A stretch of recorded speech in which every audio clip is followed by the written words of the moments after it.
नमस्कार, हंगामा है क्यों बरपा में एक बार फिर से आपका स्वागत है। आज हम बात करेंगे उस सियासी हंगामे की जिसकी वजह कोई राजनीतिक समस्या नहीं बल्कि एक ऐसी बीमारी है जो कोरोना के बाद इस समय उत्तर प्रदेश सहित दूसरे राज्यों में भारी पड़ रही है। जी हाँ, हम बात कर रहे हैं आज डेंगू की। डेंगू वो बीमारी जिसकी वजह से उत्तर प्रदेश में 100 से अधिक लोगों की जान जा चुकी है और प्रदेश के कई अस्पतालों में इतने अधिक मरीज आ गए हैं कि सरकार को, प्रशासन को संभालना मुश्किल पड़ रहा है। इधर सियासी पार्टियों को भी कोरोना के बाद एक दूसरा मुद्दा मिल गया है जिसके चलते सियासी तीर भी डेंगू पर चलना शुरू हो गए हैं। डेंगू पर हो रही सियासी हंगामे के बीच सबसे पहले ये समझने की ज़रूरत है कि डेंगू आखिर है क्या और क्यों इस बार डेंगू का वायरस पहले की तुलना में ज़्यादा खतरनाक हो गया है, जिसकी वजह से कई राज्यों में सैकड़ों लोगों के मरने की खबर आ रही है। तो सबसे पहले डेंगू वायरस की अगर बात करें तो डेंगू एक ऐसा वायरस है जो एडिजी एजिप्टी नाम के एक मच्छर के शरीर में पलता है, यानी कि यह एक वायरल डिजीज़ है और इसका वायरस एक मच्छर के अंदर पनपता है। जब ये मच्छर इंसान को काटता है तो उसके ज़रिए ये वायरस प्रवेश कर जाता है और उसके बाद ये अपना कहर दिखाता है।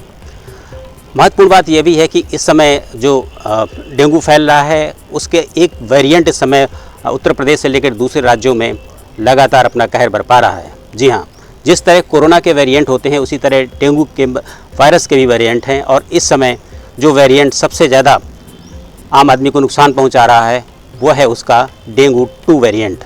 तो पहले ये समझने की कोशिश करते हैं कि डेंगू का वेरिएंट 2 क्या है और क्यों वो इतना घातक हो गया है।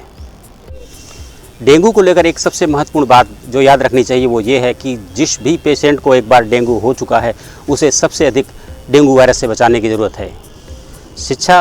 चिकित्सा क्षेत्र में जो लोग डॉक्टर्स हैं उनका मानना है कि जब एक बार किसी पेशेंट को डेंगू हो जाता है तो उसके अंदर एक एंटीबॉडी जो डेवलप होती हैं वो 2 से 3 साल तक रहती हैं। लेकिन इस बीच अगर दोबारा उसके दूसरे वेरिएंट ने हमला कर दिया तो उसकी जान जोखिम में पड़ जाती है। इसलिए जो भी लोग डेंगू का शिकार हो रहे हैं उसमें कैटेगराइज करना होगा कि उनका पहली बार डेंगू हो रहा है या दूसरी बार डेंगू हो रहा है। डेंगू का दूसरी बार होना सबसे ज़्यादा खतरनाक है, जोखिम भरा है और सबसे ज़्यादा मौतें इसी दूसरे स्टेज पर हो रही हैं। डेंगू का वायरस लगातार अपना स्वरूप बदल रहा है। इसी वजह से डेंगू के 4 वेरिएंट्स इस समय दुनिया भर में मौजूद हैं। डेंगू के जो वेरिएंट्स इस समय पूरी दुनिया में कहर बरपा रहे हैं उनमें डेंगू 1, डेंगू 2, डेंगू 3 और डेंगू 4 शामिल है। महत्वपूर्ण बात यह है कि डेंगू 1 का जो वायरस है वो साधारण डेंगू के रूप में जाना जाता है, जिसमें तेज़ बुखार होता है और प्लेटलेट्स की कमी होती है।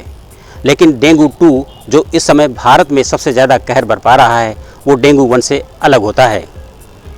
इसकी खास वजह यह है कि प्लेटलेट्स में कमी होने के अलावा एक बड़ा लक्षण जो डेंगू 2 के वेरिएंट में आता है वो ये है कि इसमें रक्तस्राव की समस्या शुरू हो जाती है, यानी कि पेशेंट के अंदर अलग अलग हिस्सों से खून निकलने लगता है, रक्त का स्राव होने लगता है, खून की उल्टियाँ होने लगती हैं, जिसकी वजह से जल्द उस मरीज़ की मौत हो जाती है। यही वजह है कि इस बार का जो डेंगू 2 वेरिएंट आया है वो ज़्यादा कहर बरपा रहा है और उसके चलते मौतें भी हो रही हैं। डेंगू 3 और 4 का वेरिएंट फ़िलहाल इंडिया में उतना एक्टिव नहीं है, साउथ के कुछ हिस्सों को छोड़ करके, जिसकी वजह से सरकार का पूरा फोकस डेंगू 2 वेरिएंट्स पर है।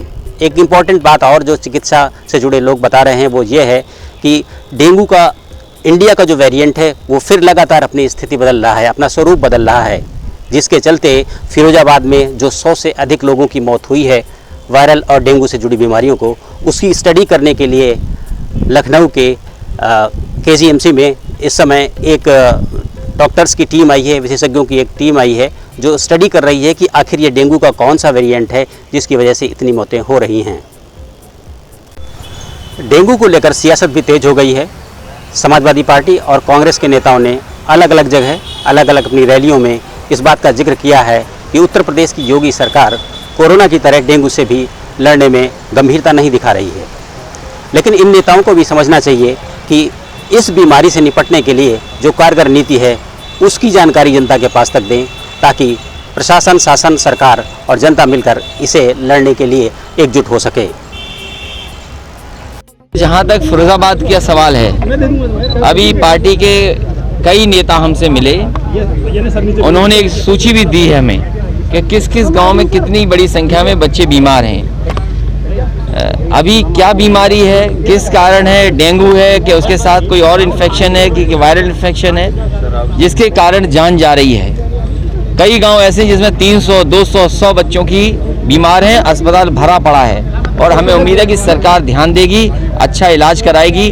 कोविड में क्या व्यवस्था की वो सबने देखी, कम से कम बच्चों की ये जान सरकार बचा ले। भारत में डेंगू से निपटने के लिए जो नीतियां बनाई गई हैं उनकी कई विसंगतियां हैं, कई समस्याएं हैं। WHO के साइंटिस्ट और डॉक्टर्स मानते हैं कि बारिश के बाद जब भारत में संक्रामक बीमारियों की स्थिति बनती है, वायरस से जुड़े कई रोग सामने आते हैं, उसमें डेंगू वायरस सबसे ज़्यादा खतरनाक स्थिति में सामने आता है। विशेषज्ञों का ये भी कहना है कि भारत में जो शहरीकरण हुआ है, शहरीकरण के बाद बहुत सारा मकानों का मलबा या कुछ ऐसी चीज़ें आसपास डंप कर दी जाती हैं जिसमें कि ये वायरस विकसित होता है और उसकी वजह से लगातार ये वायरस आगे बढ़ता जा रहा है। खास बात यह है कि शहरी क्षेत्रों में डेंगू का वायरस तेज़ी के साथ बढ़ रहा है, जो चिंता का विषय है। ग्रामीण क्षेत्रों में भी इसकी पकड़ अच्छी खासी है, लेकिन शहरी क्षेत्र इससे ज़्यादा प्रभावित हो रहा है, जिसकी वजह कहीं ना कहीं ये जो कूड़ा वगैरह डंप किया जाता है वो माना जाता है। सरकार द्वारा डेंगू से निपटने के लिए जो रणनीति बनाई गई है, जो नीतियां बनाई गई हैं, उसमें कीटनाशक का छिड़काव भी अहम है। आप देखते होंगे जैसे जैसे डेंगू का प्रसार होता है वैसे वैसे अलग अलग शहरों में, ग्रामीण क्षेत्रों में एंटी लार्वा का छिड़काव किया जाता है ताकि इन मच्छरों को मारा जा सके। लेकिन विडंबना इस बात की है कि ये कीटनाशक जो मच्छरों के लिए मारने के लिए इस्तेमाल होते हैं वो केवल वयस्क मच्छरों को ही मार सकते हैं, जबकि इनके लार्वा जो वयस्क नहीं होते उनका इन कीटनाशक पर कोई असर नहीं पड़ रहा है, जिसके चलते सरकार को अब ऐसे कीटनाशक भी खोजने होंगे जो एडल्ट के अलावा लार्वा मच्छरों पर भी असर कर सकें और डेंगू को काबू किया जा सके।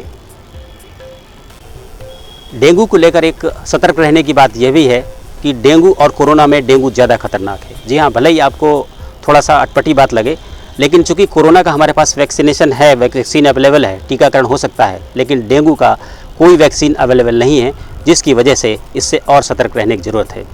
वैसे ऐसी बात नहीं है कि डेंगू के वैक्सीन को बनाने को लेकर प्रयास नहीं किए गए, लेकिन सबसे बड़ी बात यह है कि डेंगू गरीब देशों की बीमारी है, जिसके चलते बड़े देश, बड़े अमीर देश जो इसमें अपना पैसा लगाते हैं वो इन्वेस्ट नहीं करना चाहते। इसकी वजह से इसकी वैक्सीन अभी तक नहीं बन पाई है। 2015 में इसकी वैक्सीन बनाने का पहला प्रयास किया गया मैक्सिको में, और जो पहली वैक्सीन तैयार हुई वो थी डेंगूवेशिया। जी हाँ, ये वैक्सीन तैयार हुई और उसके बाद 2 साल बाद जब 2017 में फिलीपींस में 80,000 लोगों को ये वैक्सीन दी गई तो उसमें 10 बच्चों की मौत हो गई, जिसके बाद इस वैक्सीन के इस्तेमाल पर प्रतिबंध लगा दिया गया है। आज भी भारत सहित बहुत सारे देशों में इसकी वैक्सीन बनाने के क्लिनिकल ट्रायल चल रहे हैं, लेकिन अभी स्वास्थ्य विभाग की तरफ से इसे मंजूरी नहीं मिली है, जिसके चलते डेंगू का वैक्सीन फ़िलहाल मौजूद नहीं है और इसीलिए कोरोना से डेंगू अधिक खतरनाक माना जा रहा है। डेंगू के वैक्सीन की बात भले ही अभी दूर की हो, लेकिन सरकार की तरफ से एक ट्रायल एक बैक्टीरिया के जरिए डेंगू को ख़त्म करने के लिए भी किया जा रहा है।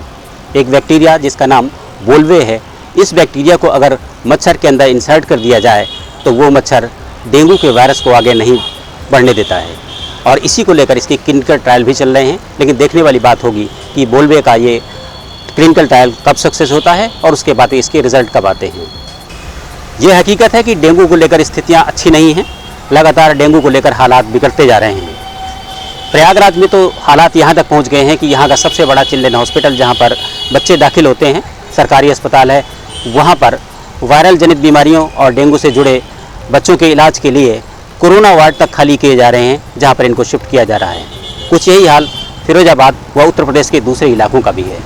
लेकिन सबसे बड़ी बात यह है कि डेंगू से निपटने के लिए केवल सरकारी मशीनरी और सरकार के खिलाफ आरोप लगाना ही पर्याप्त नहीं होगा। इसके लिए ज़रूरत होगी कि हम लोग खुद भी जागरूक बने और अपने आसपास डेंगू के वायरस पैदा करने वाले मच्छरों को दूर करने का वो रास्ता अपनाएं, लोगों को जागरूक करें, ताकि डेंगू का वायरस हमारे आसपास विकसित ना हो पाए और हम डेंगू से लड़ सकें।